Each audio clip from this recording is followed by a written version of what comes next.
Yo, you guys, this is Blacklist of the Abyss, and you're watching my review for Nobunagun, episode 12.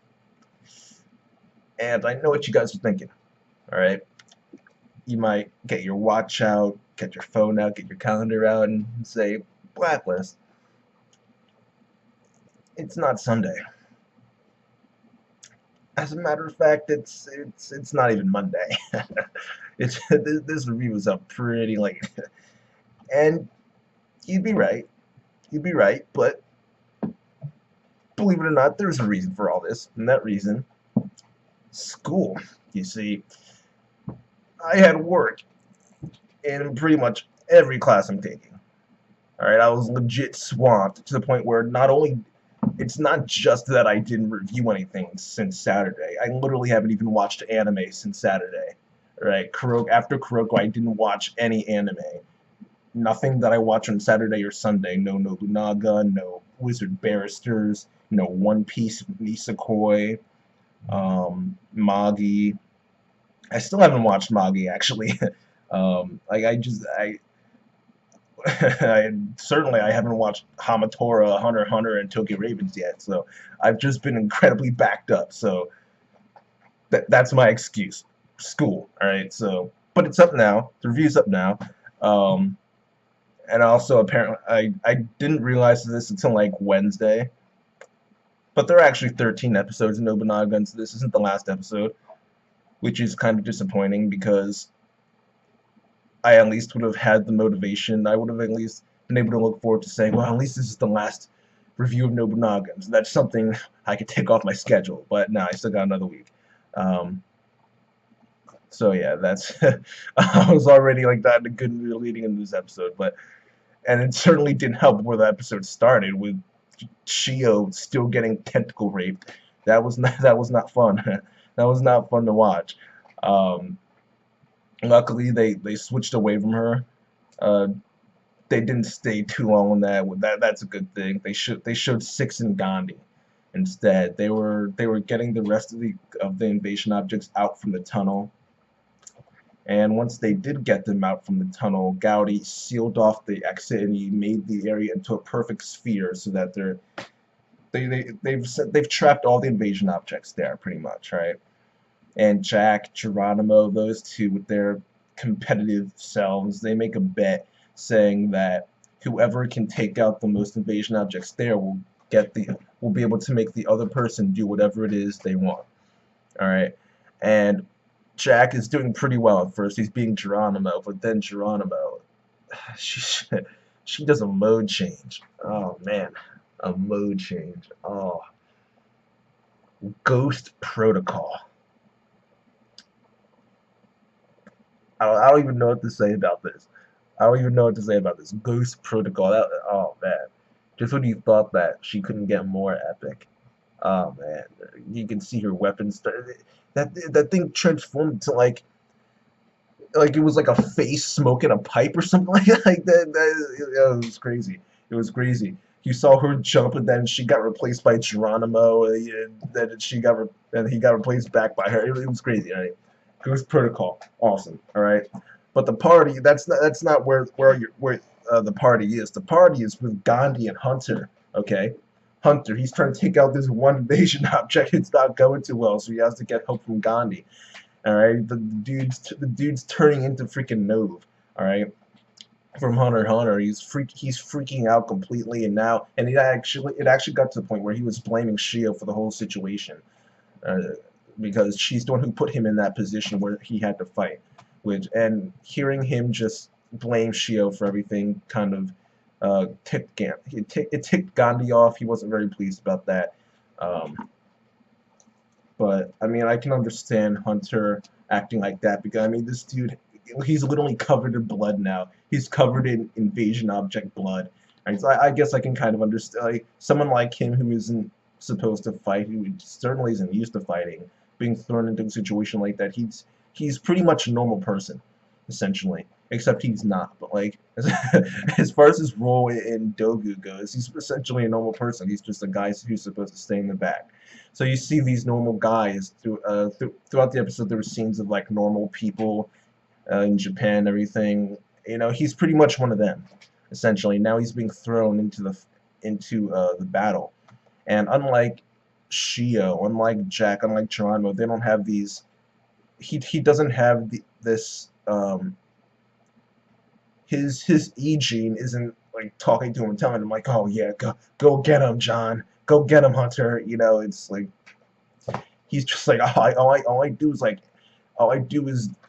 look at corpses and stuff like that. This was not in my job description, so I can understand him getting freaked out. But he does make up for everything at the end of the episode, so that's good.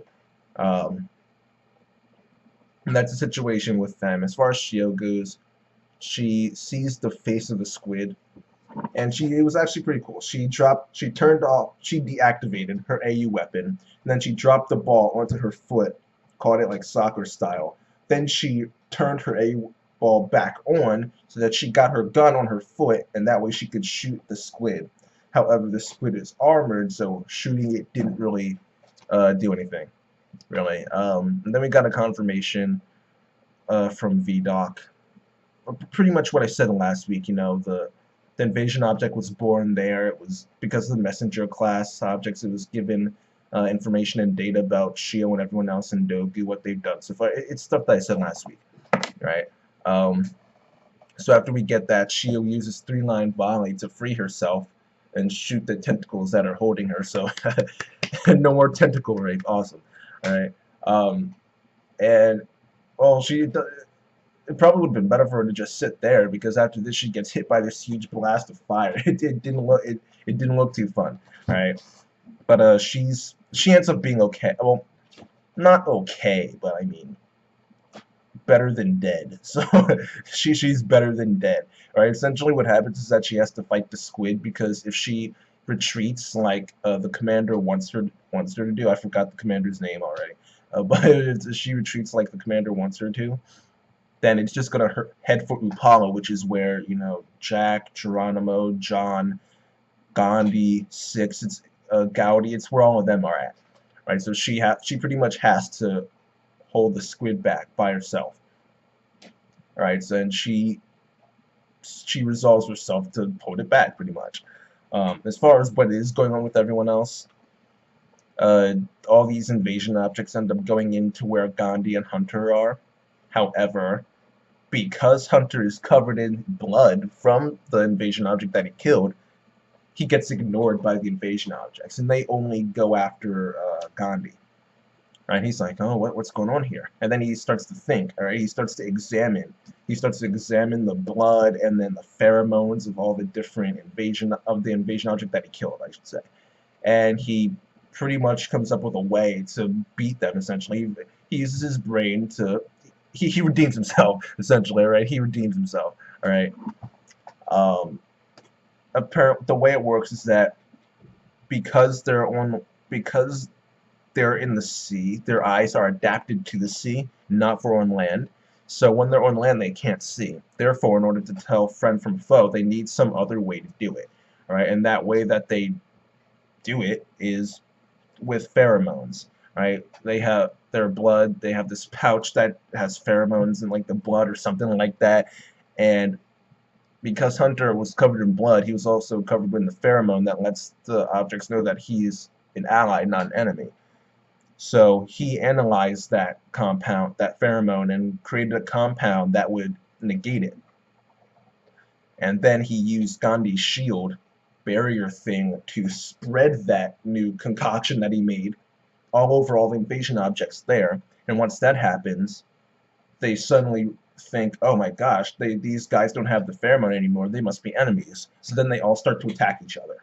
Alright?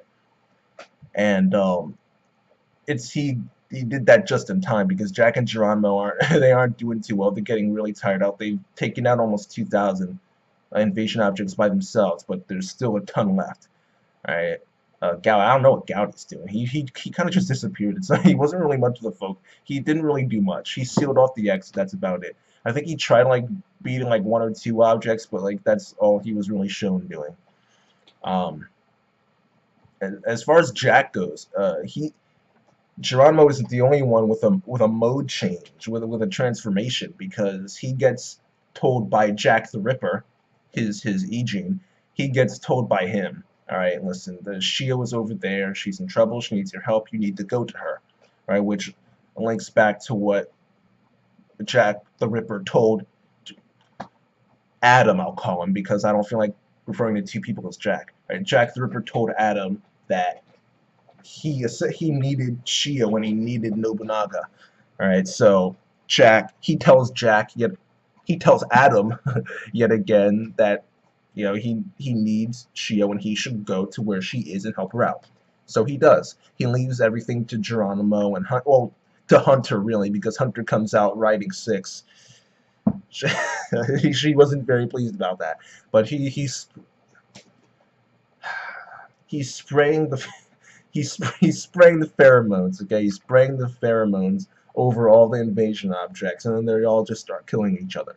All right, so everything there is fine now. So Jack enters Nightingale mode, grows these wings. He has like feathers and stuff. He's like teleporting it. Well, he's flying, but pretty much teleporting. All right, pretty much. All right, he disappears from one battle and appears where Shio is, protects her, and boom, that's that. Right, it was pretty epic too. That's pretty much what happens in this episode. So I started wondering though, Jack has Nightingale mode, Geronimo has Ghost Protocol. Does every E gene holder have some type of like mode change? Like, are they all able to do that, or is it just those two? Like, I'm just curious about that. But well, if others do have it, then we're not going to see Shios. That's for sure. They wouldn't waste the main. If I was the one writing the series, I would wait till a later point in time and actually build up Shio actually getting her mode change, and not have it come out of nowhere like Adam's and Geronimo's.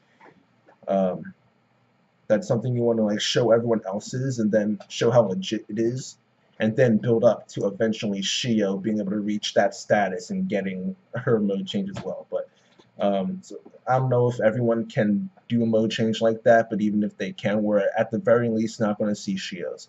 But yeah, that's it for this episode. I'll give it an 8 out of 10. I like Jack's transformation into Nightingale mode, Geronimo's transformation into Ghost Protocol, and Hunter. Hunter was great in this episode.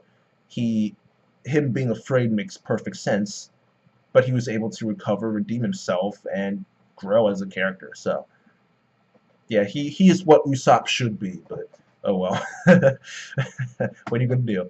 But yeah, I'll give this episode an 8 out of 10. I thought it was pretty good, and that's that. Rate, comment, subscribe, and I'll see you guys next week for the finale.